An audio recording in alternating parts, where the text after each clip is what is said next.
Hello everyone, Stu Lees here, and I am live. I think 1 or 2 minutes late. Sorry. When you run your business at home, you get interruptions, and I literally had the courier guy turn up on the doorstep about a minute ago. So welcome. Today we're going to get into a really quick and easy session about growing your email list for your marketing. And I've just been advising a couple of people in a meeting around how to run webinars. And one of the things that we do with webinars and lives is try and get into the main stuff really quickly. So I'm not going to spend a whole lot of time talking about me. If you do want to know who I am and why I can talk about these things pretty well off the cuff, jump into my LinkedIn profile where I'll be streaming most of this live. There's also in YouTube. And take a look around, and I give away a whole lot of free information. Every single week I give away free tips. I have a newsletter on LinkedIn, and I also have an email newsletter. So let's get into it.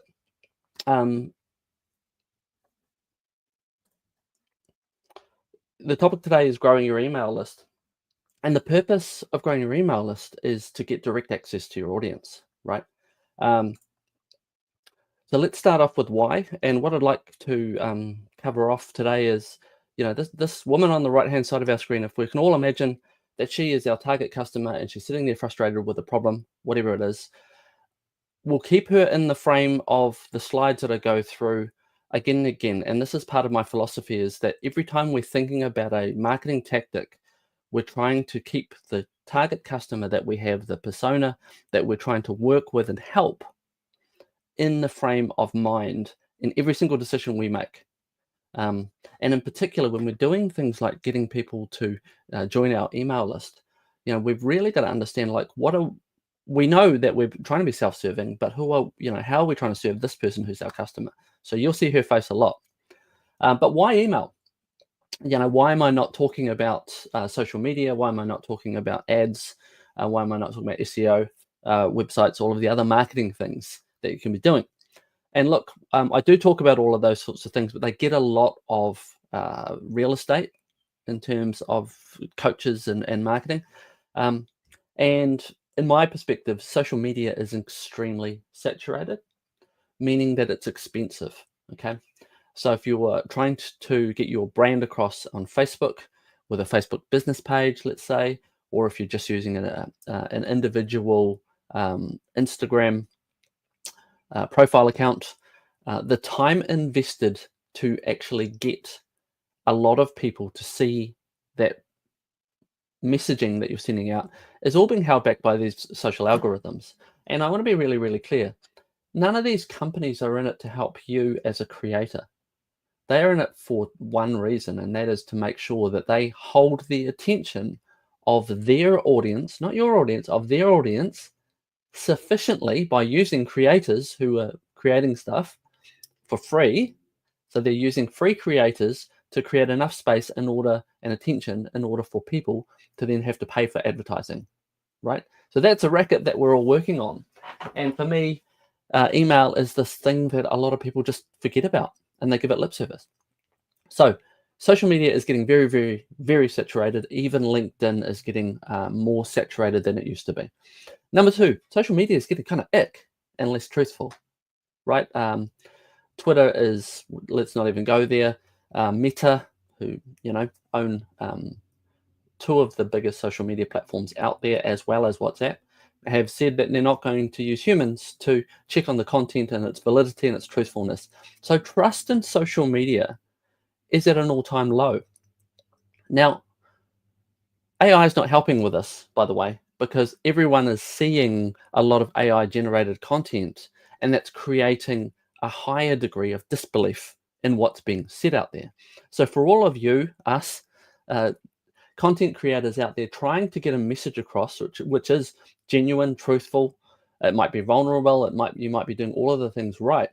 One of the problems you've got is actually getting some believability from your audience. And the bigger problem you've got is actually every time you post something, you might have 500 followers. Unless you find the magic virality trick when you're posting on social, you're your stuff is going to a very, very low number of humans. And if you combine that number of humans versus the time you're investing in social media, it's really expensive. Ads on LinkedIn are hyper expensive for most small businesses. Ads on Facebook are not as expensive, but again, you've still got a lot of competing content that people are scrolling through. So people on Instagram and Facebook are scrolling way faster, and on TikTok are scrolling way faster than they're scrolling on content platforms such as LinkedIn. Nonetheless, the ads themselves are still relatively expensive in terms of the number of humans that will actually come through and engage with your content. So that is one of the reasons why email, I think, is the great opportunity for this year for so many businesses. Okay, writing an email can take you just a couple of minutes, and it's 100% free. And if you learn to write great emails, you can have 50% open rates. So you send out to 1,000 people, 500 people see that message and read it and understand what it is. Versus if you have 500 followers on Instagram and you post something and you post a reel or you post a photo or post even a story, you might get 10, 20 followers who see it. And if you're lucky, you might get more, right? So that's one of the why factors. I want to show you guys someone who's really, really good at email marketing. His name's Brock Ashby. Look him up, Google him. His website is teambrockashby.com. Brock is an outstanding intuitive marketer. He's in his 30s. He lives in Sydney in an apartment with his wife. I think they've just had their first child. He was a client of mine a few years ago, and he had 200K Instagram followers. I think he was getting over 100K at TikTok at the time. Incredibly good Instagram creator, like outstanding. And he had really, really strong ethics and values. So he was doing everything right. And one of the other things he was doing was sending an email every single day. So I think he's had this streak for years now where he sends one email every single day. Now, Brock uses email so differently than most of us. He doesn't sit back and every month just go, oh, what shall I write? I've got to promote this and I've got to talk about this. What he says, it just starts a conversation. So in the same way that you might be having a social conversation every day saying, hey, I had to sort about X, Y, and Z. And I hope this helps you. Have a great day. That's what he does in email every single day. Now, he has an extraordinarily good following. He has an outstanding open rate on his emails. Okay. No one thinks he's spamming them because his emails are actually really useful and they're really casual and really engaging, and he knows his audience so well now. And guess what? They know him because he's it's just like daily stories, but he's doing it by email, right? For free. He's getting massive cut through. And so when he and I worked on a launch of his new program, we used email. The power of his email created, I hope he wouldn't mind me saying, I don't think he'd mind me saying this, in the very first week of his launch a few years ago of his new programs, within that week, there was about $40,000 of recurring revenue in that week, right? That was week one of a multi-week campaign, which rolled every few months. So, just a young guy doing his best as a fitness coach in Sydney, doing incredibly well in business, email being a core part of his strategy. I hope that's enough wise, and I could give you dozens and dozens of stories of where email is a core part of sales funnels. And so let's get on to the sales and marketing funnels and really talk about the mechanics of all of this. So when I'm coaching people with email, with marketing strategy, we'll work a lot around this picture of a funnel. So look, we've got our target customer sitting up there on the right. And we've got this funnel picture, and a lot of people hear about funnels. It's just a metaphor, okay? Let's just get that out straight. It is just a metaphor, and it's a powerful metaphor because it really works in this kind of funnel action. So let's talk about it a little bit. So really, marketing is really, the goal of all marketing is to find complete strangers, make them feel like they're members of some sort of community, ideally, make them feel like they belong somewhere, right? Find the people inside that community who are interested in your thing and turn them into a customer. Okay. And this is, this part here, that's down the bottom, this is where, marketing and the word marketing, the word sales get mixed up. But of course, you can do marketing activities to create sales, and you can do sales activities, which can also be seen as marketing. So let's just talk about this as a marketing funnel. Now, what a lot of people think is in the funnel that people will just magically fall through the funnel. If you're doing enough awareness activity to get people into your funnel, which might be getting people to sign up to something, get their email address, or it might be to get them into an audience so that they're a follower, or it might get them, into a remarketing audience for your advertising, that, you might just replay a few ads and all of a sudden you magically get these sales. And, what a lot of people are forgetting is this stuff on here on the right, okay? So your marketing funnel, it has a purpose.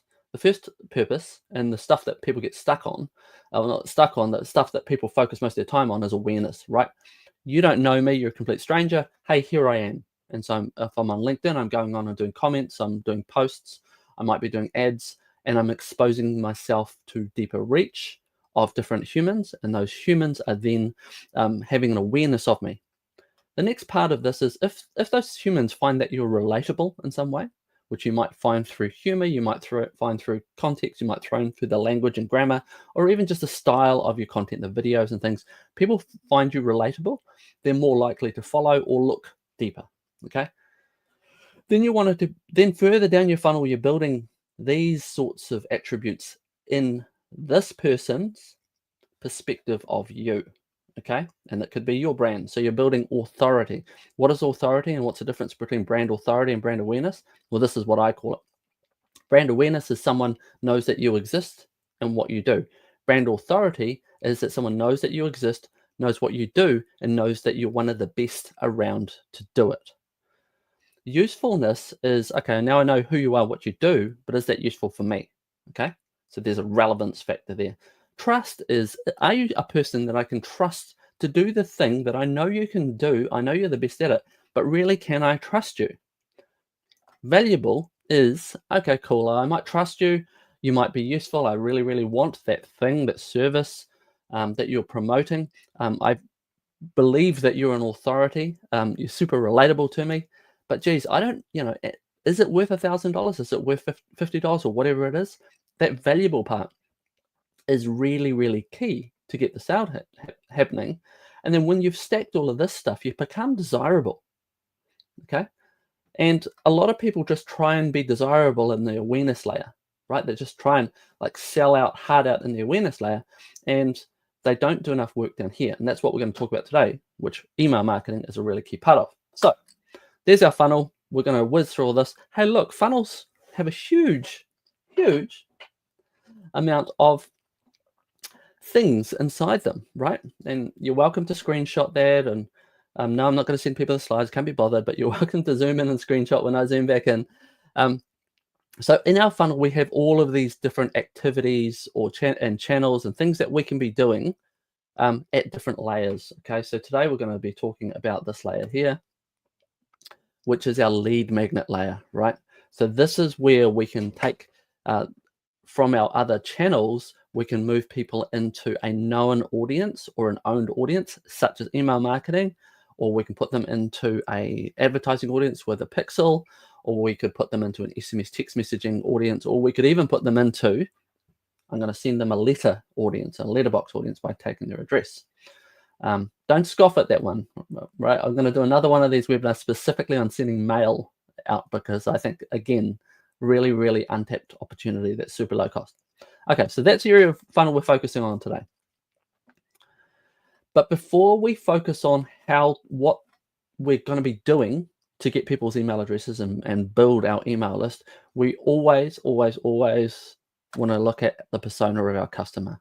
Who is it that we're trying to encourage to do something and buy the thing at the bottom?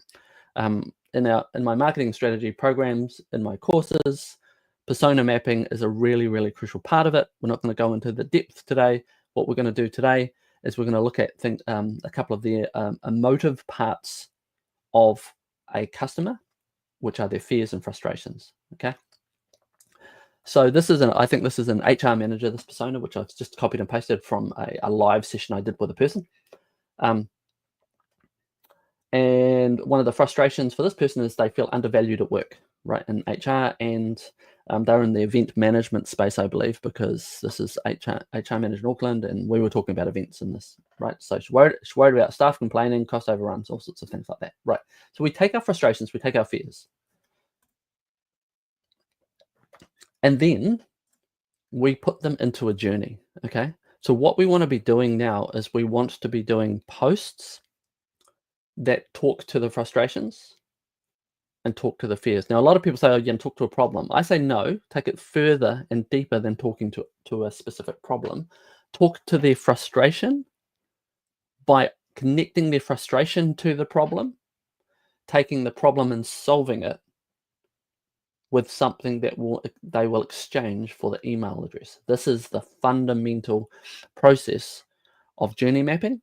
Again, something that I do in my marketing programs. So let's say we're doing a Facebook ad. It might be inspirational video. We might be doing page posts. We might be doing a LinkedIn post. And let's say one of these LinkedIn posts talks to the frustration of being an HR manager and being undervalued by your boss, but wanting career progression. Okay. So now you can create landing pages in your, I'll zoom in for you guys on this. You can create landing pages in your journey map, which is really just a design of what are we going to be doing when someone clicks on the post, where are we going to be sending them? And then what happens, right? So we take them to, let's say we take them to a landing page. On that landing page, it might say, come to my webinar, or it might book a free one-on-one, or whatever it is, right? And we'll get into lead magnets very, very soon. And then they enroll in that. And then we enroll them into an automatic email sequence.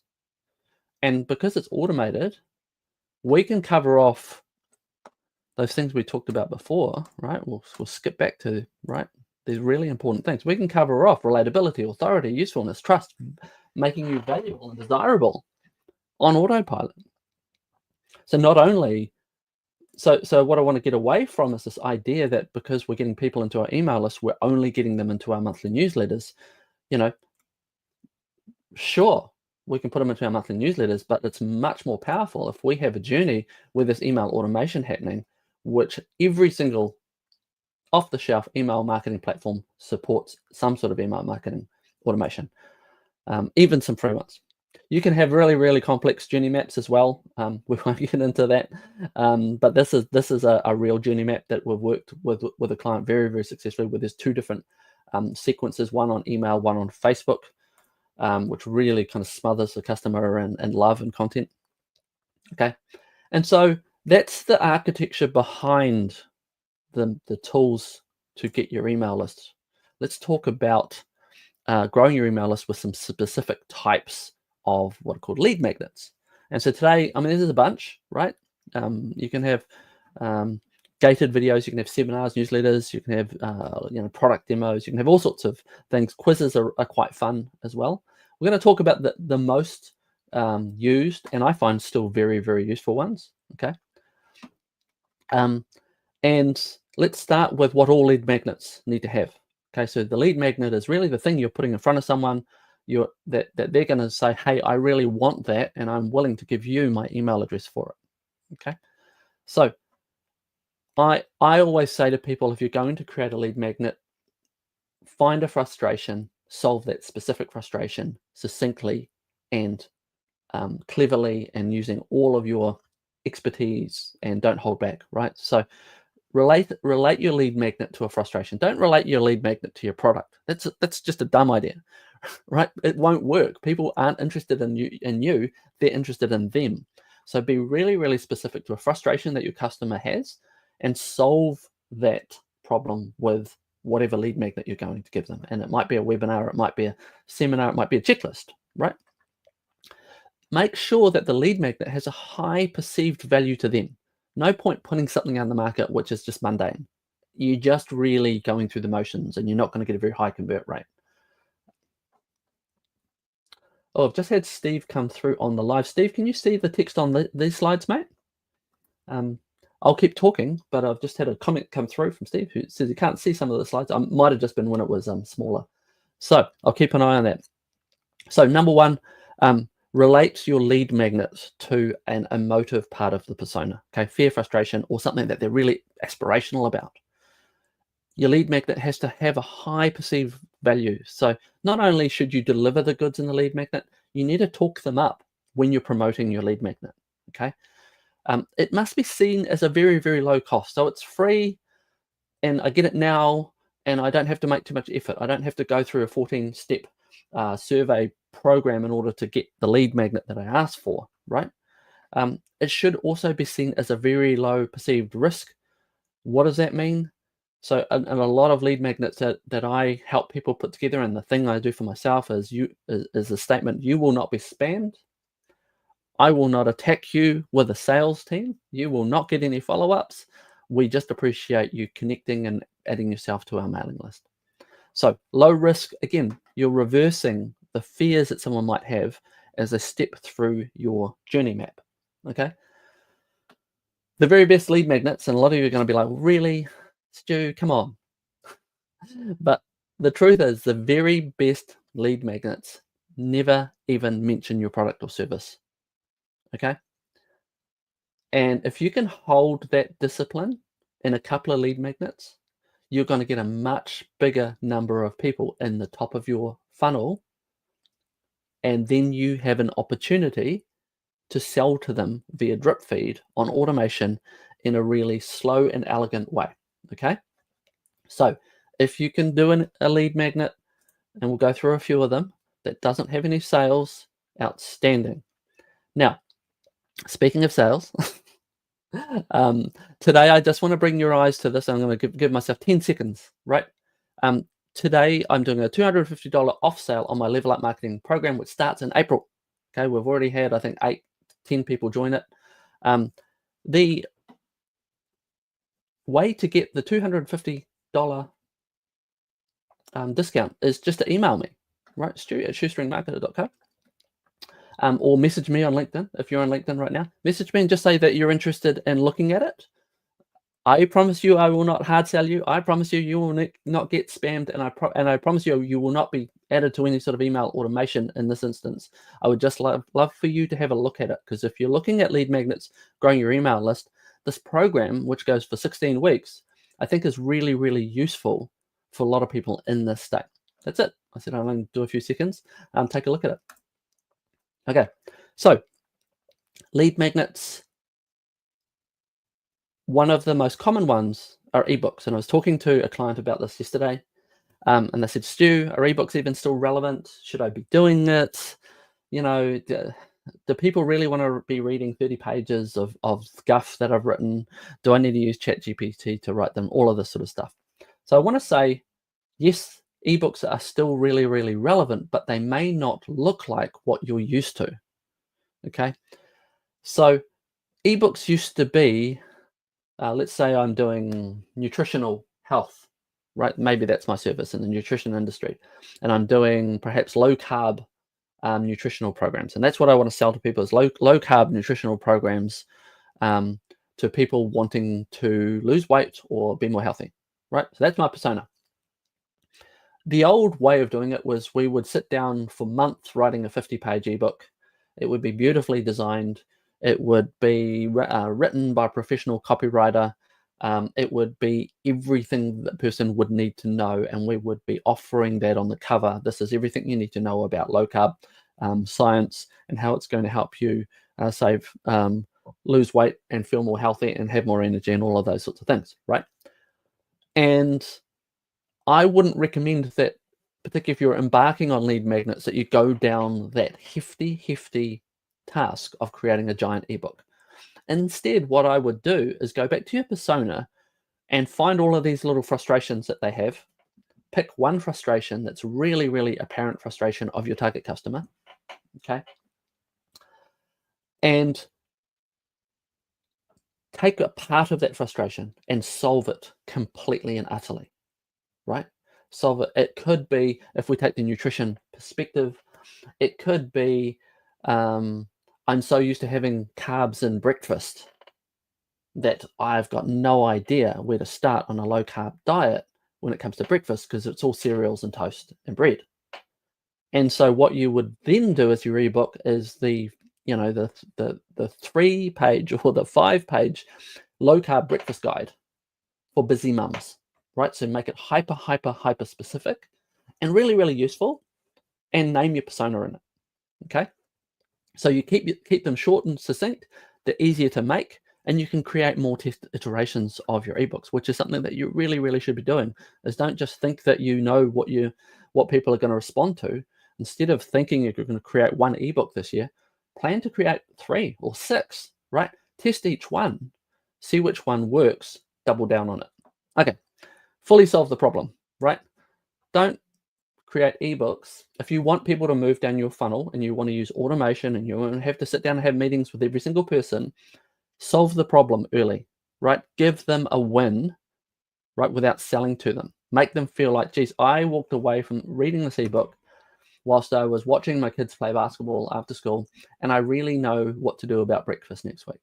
And I feel like that's going to get me on the path of losing weight and feeling more healthy and feeling like I might get into more active stuff, right? So fully solve the problem in your ebook. Don't do what most people try and do, which is solve 1/3 of the problem and then offer their services to sell the other 2/3, right? You're actually creating the opposite to desirability. You're actually pushing people away, and it used to work a lot. It works a lot less now. Okay, I'm going to show you an example later of that. Don't sell in the ebook. If you can get away with it, don't sell in the ebook. Rely on the next few steps in your marketing. Okay, webinars, same deal. You're watching a live now. I've done probably 20 to 30 webinars with some for myself, some for a company I was working with last year. Webinars are still great if you keep them short and succinct, and they've got to be really, really relevant. One of the wonderful things I find about webinars is you can get guests in who have adjacent expertise to your own. So you might be an expert in something, great, but you generally, if you want to do 5, 6 webinars a year, you might run out of topics to talk about. And a great way is to bring in guests who are adjacent to your expertise. So if you're a graphic designer, bring in someone who's a color expert, or bring in someone who's a website expert. If you're a LinkedIn specialist, bring in an SEO person, right? Who are adjacent to you, but talking to the same audience. And you are going to build your own audience as a result of having them on your webinar, and they are going to get your visibility as well. Everyone wins, right? And your audience will win too, because they're going to get a different amount. They're going to get these little pockets of nuggets that they're going to take away with, and they're going to, their subconscious at least is going to remember that you delivered the nugget to them, and that's going to create another one of those things that we're looking for down that funnel, right? Which is trust. Okay, fully solved problem. We've talked about that. Yeah, again, if you're going to do a webinar and you're going to promise to talk about a problem, don't just scratch the top of the surface and say, oh, and our product solves the problem perfectly. Go and buy the product. Webinar should not be a sales pitch, right? You can introduce the concept like I did a couple of slides ago, but make sure that you're delivering on the goods, right? Because then people will come to your next webinar, and they'll read your next email, and they'll download your ebook, and they'll do all of the things that you want them to do, because you are progressively building trust in their subconscious. Okay. I talked about this at the start of this. I don't believe in wasting or investing a lot of time with lengthy introductions, talking about your dog and stuff at the start of webinars these days. Do it in a seminar when they're captive audience and they can't walk out the room. But your goal in a webinar, this is my webinar tip of the day, is to get people to really focus on the journey of learning about the topic. Okay, really, really early. Hold them into that. Okay, because otherwise, if you spend too much time early at the start of your webinar doing, really trying to turn them into what was a seminar format, you're probably going to lose a bunch of people early and you won't get them back.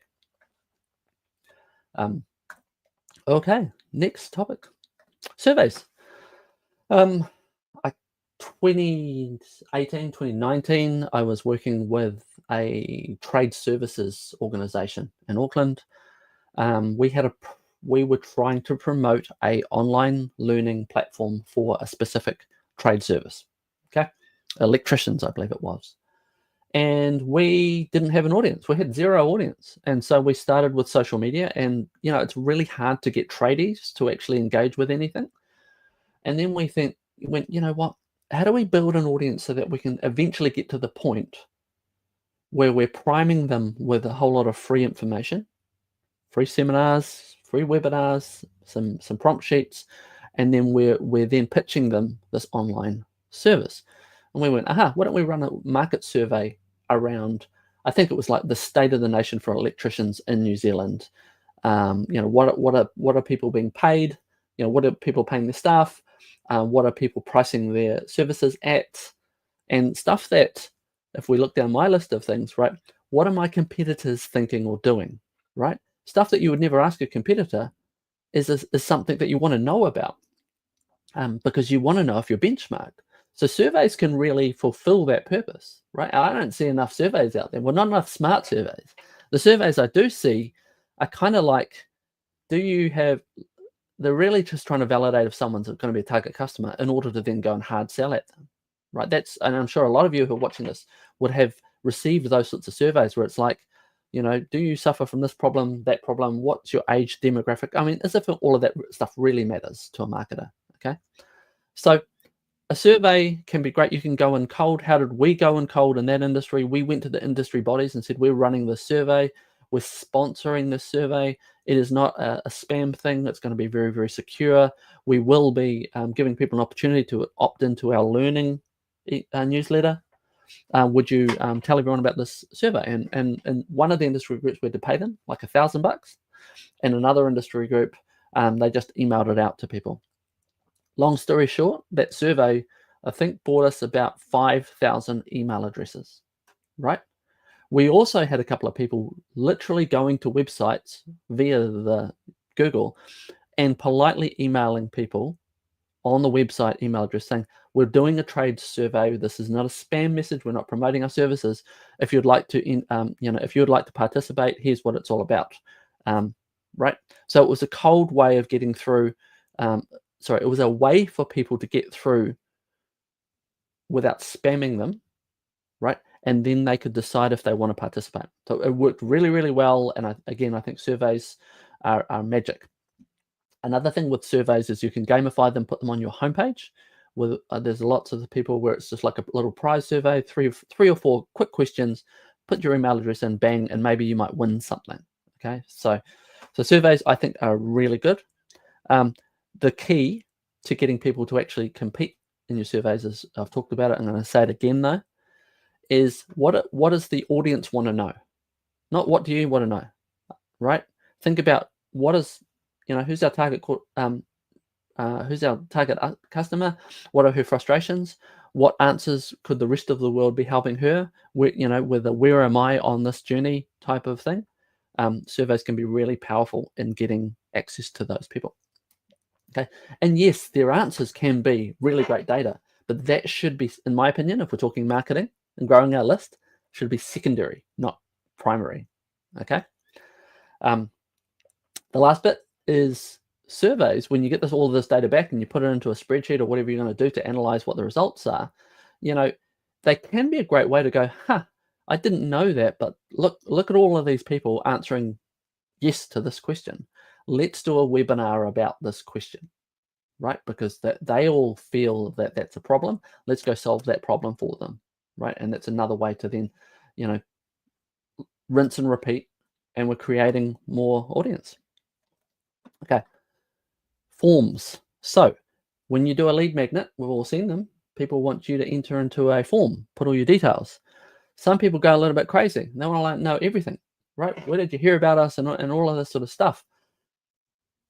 What I recommend is the bare minimum early and get some conversion first. That's your first goal in marketing, is get any sort of conversion. And then you can add fields later. And then you can add a field, like just go first name, email address. That's enough, right? It's enough for you to be able to send a personalized email to them later. It's enough for you to be able to recognize if they might have visited your website, if you've got tracking. It's enough for them to be able to introduce your product to them. Okay. First name, email address, tick box to say, yes, I accept the terms and conditions, hit the button, right? Get them in there quickly. And then if you feel like you need more information from them later, add it later and test it in a specific campaign period and understand and find out if there was any sort of conversion drop off between people who looked at the page Your conversion rate is people who looked at your landing page or your form, and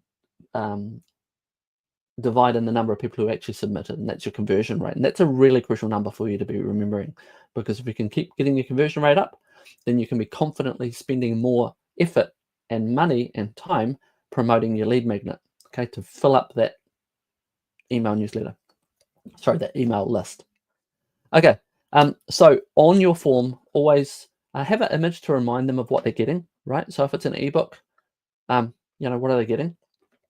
Show it to them, right? And on the picture of you showing to them, remind them of the problem you're solving, okay? People just on social media in particular, just to have like zero short-term memory.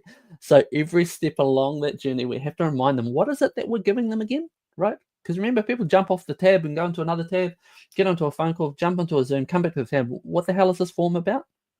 So be really, really specific every step along the way. A good thing to do is to, the action button, tie it into the magnet, right? So it might be download ebook immediately. It might be send me the ebook. It might be register my place at the webinar, right? Whatever it happens to be. Give timelines on delivery as well. That's really important. One, if there's manual stuff happening in your business in the back end, right?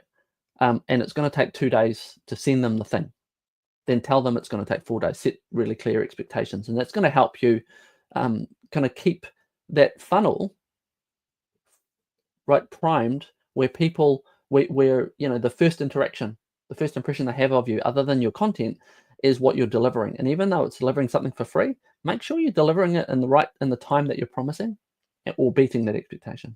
Okay. Reverse the risk. Okay.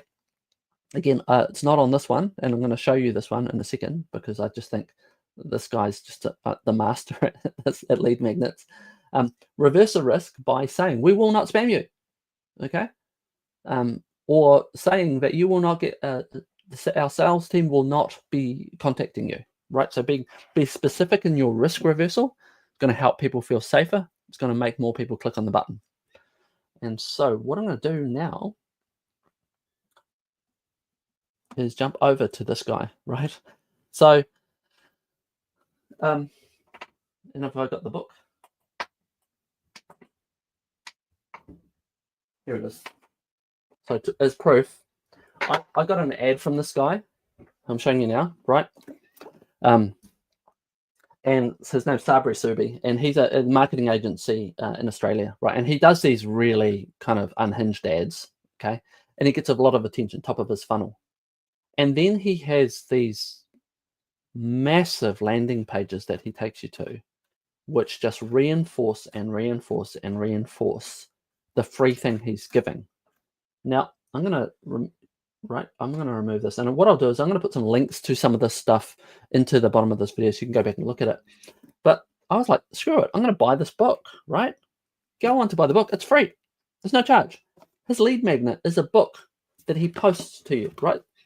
Now, the beauty of it is, because I saw this as extremely high value because he's posting me a whole book, and I saw it as low risk because sure, he's got my address, but I can always unsubscribe.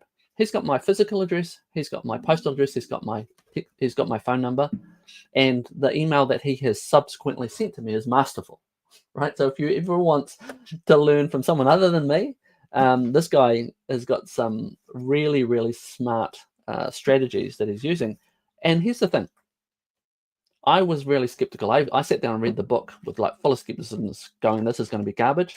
It's actually not a bad book at all. Like a lot of the concepts in it, I knew, but it's really well written. And I'm like, well, gosh, if I knew nothing about marketing, I would feel like I have been really fulfilled by this company. And actually, I had dinner with someone the other day who had hired this company. They were spending thousands of dollars per month with this company, which kind of goes to show that, it's working, right? He's filtering people through his funnel and getting the right people come through who are spending thousands upon thousands of dollars per month with his agency. All right. So that's Sabi, and I was just blown away. So let's get back into the last couple of slides, and then we'll be done. Okay, so that is the lead magnet forms. Just make sure that they're easy to enter in and quick, right? And then the last thing I want to talk about is testing. So I would recommend any business who are looking at building an email list seriously, do at least 3 campaigns a year, at least, of a different type of lead magnet. So you might do an ebook, you might do a survey, you might do a webinar. Do them in maybe 6-week windows and test them against with very, very similar disciplined activity. So if you're going to do 5 posts or 10 posts across X number of platforms, do the same number each time. Find out what your audience and your service and what your offer is. Find out what works for you, and then find the one that wins. I call this Katniss marketing, right? Where you're at the Hunger Games and you're killing off all of the competitors and you find Katniss, right? And then you clone her, right? So take the 3 different types of lead magnet, find the one that works best, clone it, do it again with a different frustration or a different fear, rinse and repeat, right? And then you're on the pathway towards really optimizing your list building activities. And then you can, once you're on that pathway and you're really getting that convert through, okay, then what you're able to do is then move to another area of your marketing and focus on, say, maybe your automation messages that are going to happen as a result of all of these wonderful people who are signing up for your lead magnets. Or maybe you're going to work on your sales follow-up at the bottom of that funnel. So, that's all I have for you today. I hope it's really, really helped. I am 5 minutes over the full time that I said, but I'm going to hang around. We've got a couple of questions that popped in. So thank you, Steve, for giving me some feedback today about the text. I will move things around in the future. Cheers, Sure. Again, you're a wonderful supporter. And I'm just reading Steve's question here. Just thinking about our early comments on social media. Interested to learn about how we generate leads of any of the magnets other than through social media. If you don't have a large email list to start with. Oh yeah, great question. Right, really great question. So so let's get rid of the shared screen because we can just talk to this question one-on-one. So the question was, how do we, if we don't have a lot of social media traction right now, right? So we don't have a lot of followers and maybe we're not great at social media, and so that our posts are not getting a lot of views. How do we kick off our journey of lead magnets? And so here's a couple of ways, right? Number one, Facebook ads, right? They are cheap. They're cheerful. If you've got a really good lead magnet, you can jump straight into it. I had never seen this guy's social posts before, but he's great at advertising. So if you come up with a great lead magnet and you pop an ad up there, you can test 5 different variations of that ad, right? And you can do that for about $200, right? So that's one angle, is jump in and do ads. And what you're going to get is you're going to get much, much greater reach early on in order to test your lead magnet and to see if anyone's even slightly interested in it, right? Before you, so you don't have to waste that time on social media just hoping for the best, right? Because it's free, because your time's not free, right? So that's number one. Number 2, affiliates. Go back to your persona, Steve. Find find what that person, who is that person that you're targeting, right? And what other companies and services and products do they work with? Do they deal with, right? Most businesses will have an accountant, right? So maybe you want to partner with accountancy firms in your area, befriend them. Maybe you've got an accountant who's friendly with you. Get into them and just say, look, I've created this really great guide, or I'm holding this really great webinar. Would you be so kind as emailing it out to people, right? And sharing on your socials. And when you do webinars, and this is a little bit of a power move, right? When you choose a webinar guest, try and choose a webinar guest who's got an audience, right? As part of the deal of them being on your webinar and you hosting them on a webinar, well, would really like you to share the webinar with your audience. And so you've got these circles, your circle of influence on social, then you're overlapping it with someone else's who's your guest, right? And then you're building and building and building. And if you're starting out, Steve, it can take a long time to really kind of gear this up. But I promise you, you do get to these points where you're like, aha, I've cracked the code, right? I've got my social stuff working, or my ad stuff working, my top of funnel stuff working, and I'm getting a regular number of people popping into my email list, right? And and some of those people are turning into sales, right? And then you get into campaign selling as opposed to drip feed selling, and and business really starts moving forward as a result. Madison, you're really welcome. Do I have a persona or do I have a persona or customer journey mapping software that I recommend? I don't, Madison, have a persona or journey mapping software that I recommend. I doubled down on finding out about this stuff as soon as I discovered the magic of persona marketing, and I realized most of the things that I saw out there didn't dive into the subconscious deep enough for me. And I'm just like a giant neuroscience nerd, and I'm a psychology nerd. I just really love that sort of stuff. And so I couldn't find anything that really delved deep enough for me. So I just created some, right? What I will say is I did a recent video webinar, which I have yet to publish. I will be publishing that. So Madison, please follow or DM me, and I'll make sure that I get you that workshop. In that workshop, we go deep into persona mapping. We go deep into journey planning. All right. And of course, I've already promoted it to you guys. Send me an email. The program I do in April, which is 16 weeks of training, that goes in, like, there's a whole 2-hour module just on personas. And then there's a whole lot of practicums, and you get all the templates that I have and all of my tools. And the same goes for journey mapping. There's another whole week focused on journey mapping. Again, there's a bunch of templates, so you can have them as part of that program if you want to dive into it. So hopefully that answers the question. Steve, you're welcome. And being 10:50 and not seeing any more questions, I'm going to say thank you so much, everyone, for your attention. I really appreciate it. I'm going to dive off now. Have a really great rest of your week, and see you next time. Cheers.